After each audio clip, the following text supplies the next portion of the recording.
Ok, donc c'est le moment d'attaquer la FAQ. Et quoi de mieux que de vous offrir en avant-première un petit moment au milieu du désert, sachant que j'ai retrouvé le fond d'écran des MacBooks.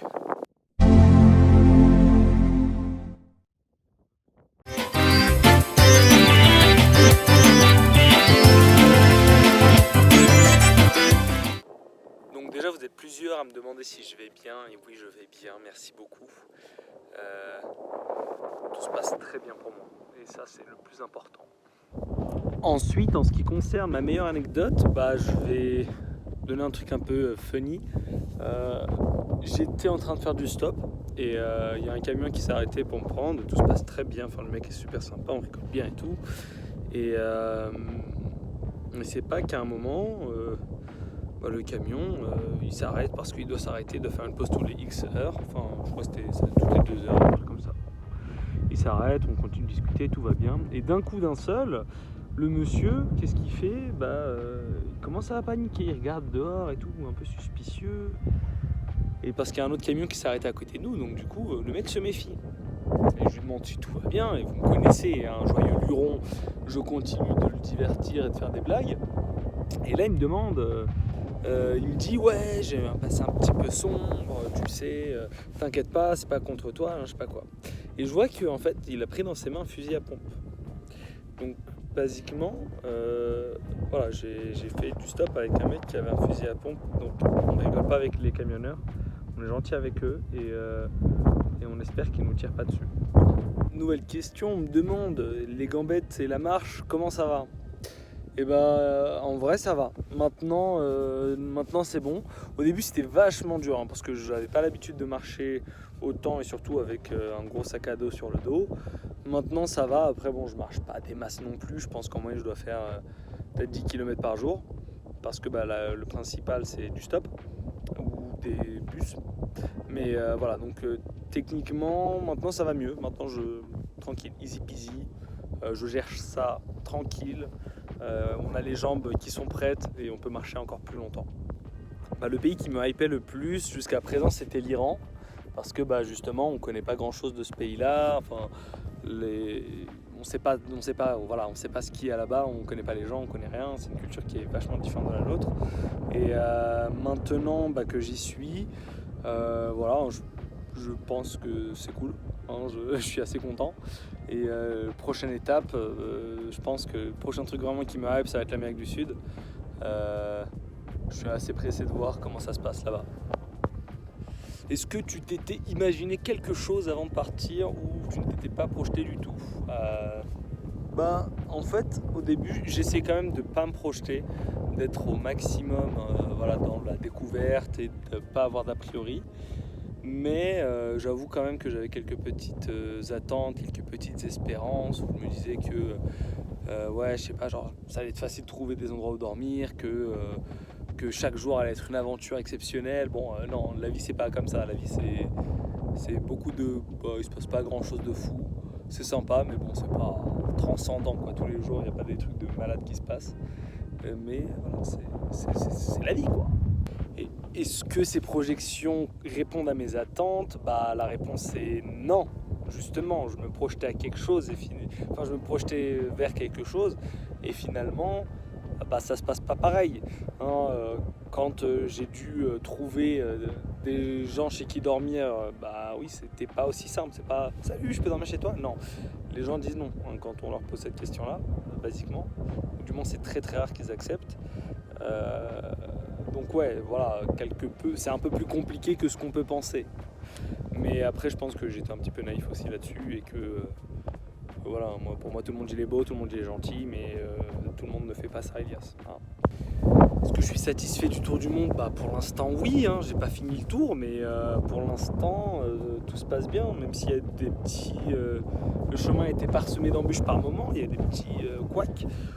L'un dans l'autre, tout s'est bien passé et tout va bien quoi. Donc pour l'instant, je suis super content et j'ai hâte de voir la suite. Bon, la classique, Iran ou VSG, Villeneuve-Saint-Georges. Villeneuve-Saint-Georges, c'est indétrônable. Ça c'est rien, c'est la plage bleue quelque part. Bon, c'est pas à Villeneuve, c'est à Valenton, mais bon, t'as compris. Là, on demande le numéro de l'allemand avec moi, hein. Bah écoutez, le numéro de Micha, c'est 0. Qu'est-ce que j'aime en Iran? Bah, j'ai envie de vous dire beaucoup de choses. Les gens déjà, parce que ici les gens sont vraiment, mais vraiment accueillants. C'est quelque chose d'autre, encore une fois. On s'en rend pas vraiment compte parce qu'on l'a pas vécu, on l'a pas vu, mais ouais, les gens sont très gentils ici. Les paysages, il y a beaucoup de paysages différents, des montagnes, enfin vraiment toutes les villes en fait, elles sont situées au milieu de montagnes et donc tu te balades dans la ville et derrière il y a un super fond d'écran. Avec des montagnes incroyables, avec voilà, la luminosité qui est folle. Après, il y a aussi la culture. Culturellement, c'est un pays qui est super riche. C'est un vieux pays. Enfin, cette région du monde est l'une des premières habitées. Hein, voilà, je fais une petite preuve d'histoire. Donc, ouais, il y a des trucs super vieux, des trucs super intéressants. La bouffe aussi, waouh, c'est bon. Hein, c'est très très bon. Donc, ouais, je kiffe. Pour le coup, il y a vraiment trop de choses qui sont bien ici. Et aussi, bah, 1 euro, ça vaut beaucoup de rial, donc le train de vie est différent, je dirais. Pour le meilleur moment, je ne saurais pas en choisir un. Il y en a plusieurs. En vrai, ça varie trop. Des fois, je suis trop bien quand je suis au milieu de rien, en train de faire une rando ou autre. Des fois, bah, je vais juste adorer manger avec une famille ou avec des gens, passer un peu de temps avec eux. C'est super, enfin je saurais pas l'expliquer, mais ça c'est les meilleurs moments que j'ai pu passer. Ou des rencontres aussi inattendues, ça c'est incroyable. Tu marches et d'un coup bah, voilà, tu te fais un super pote et tu passes longtemps avec cette personne là. C'est une surprise. Et pire moment,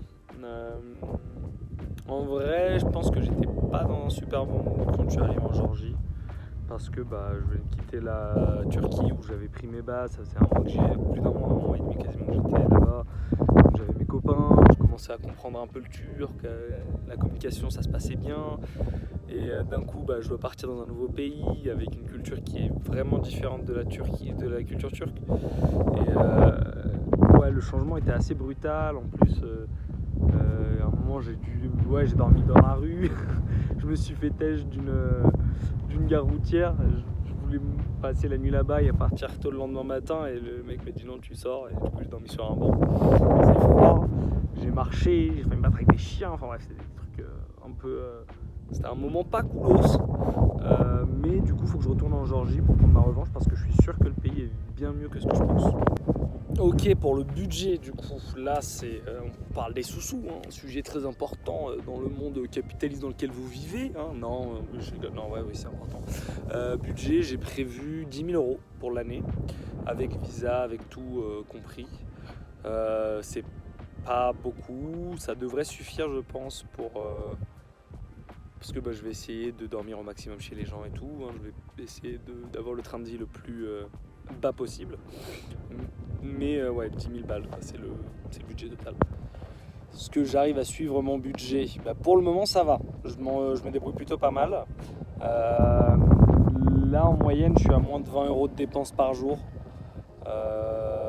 Avec les visas, avec tous les trucs. Donc, je suis plutôt content. Ça devrait le faire. Après, je termine sur États-Unis, Canada, et ça coûte cher, quoi.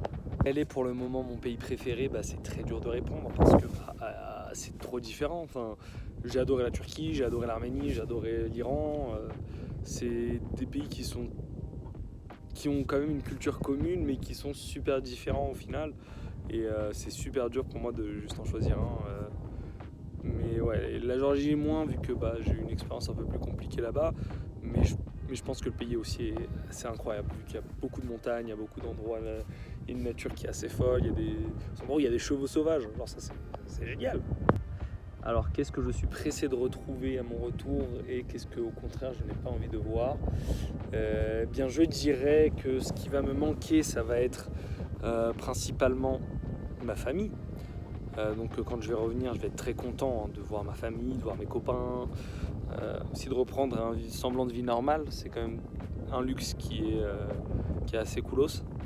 Le fait d'avoir une vie assez stable, de pouvoir te projeter sur du long terme, tout ça c'est quand même un luxe très stylé. Mais je pense que finalement le côté aventure va me manquer fort et je suis pas pressé de rentrer parce que je vais le perdre quelque part, je vais savoir ce que je vais faire les jours à venir alors que là je sais absolument pas quoi. Demain est un nouveau jour, on sait pas ce qui va se passer, on sait pas ce qui nous attend, on sait pas qui on va rencontrer et ça c'est quand même quelque chose de fou quoi. Ensuite, combien de temps est-ce que je mets pour traverser un pays pour le visiter? Ça dépend des pays. La Turquie, j'ai mis 6 semaines, un mois et demi parce que j'ai perdu mon passeport, donc j'avais pas le choix. Après, ça en valait la peine, encore une fois. La Géorgie, par exemple, j'ai traversé en même pas une semaine. Après, il y avait l'Arménie où j'ai passé 10 jours à peu près. Et là, l'Iran où je vais passer un mois, mais bon, donc ça dépend. Après, je sais que pour les prochains pays, je vais accélérer le rythme parce que faut que j'arrive en Asie du Sud-Est assez rapidement. Sinon, je finirai jamais le tour du monde, quoi. Comment je me sens aujourd'hui après ce que j'ai vécu et ce que j'ai vu? Pour le moment, je me sens très bien en fait. Là, surtout maintenant. Là, ce moment précis, je me sens béni encore une fois. Je suis super reconnaissant parce que à chaque fois il m'arrive des trucs cool, je rencontre des gens bien dans la plupart des cas. Bon, il y a eu quelques gens pas cool, quelques moments pas ouf avec la perte du passeport, avec aussi des chiens.